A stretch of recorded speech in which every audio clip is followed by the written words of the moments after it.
Menindaklanjuti informasi yang beredar di media sosial mengenai pembukaan lahan di Banjar Kembang Merta, Desa Candi Kuning, Kecamatan Baturiti, pemerintah Kabupaten Tabanan bersama tim Kecamatan Baturiti, Satpol PP, dan Dinas Penanaman Modal serta Pelayanan Terpadu Satu Pintu, turun langsung ke lokasi untuk melakukan pengecekan. Hasil peninjauan menunjukkan, lahan yang dibuka seluas sekitar 3 hektar dan memiliki sertifikat hak milik atas nama perorangan, dengan peruntukan untuk akomodasi pariwisata. Saat ini, aktivitas yang dilakukan baru sebatas pembuatan akses jalan dan pembangunan dinding penahan tanah untuk mencegah longsor saat hujan deras.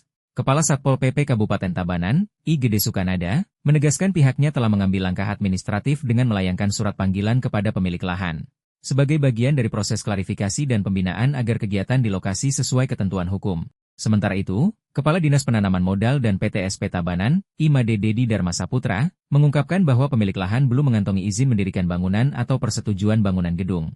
Meski lokasi tersebut memang termasuk dalam kawasan pariwisata sesuai Perda RT RW nomor 3 tahun 2023, pemanfaatannya tetap harus melalui proses perizinan.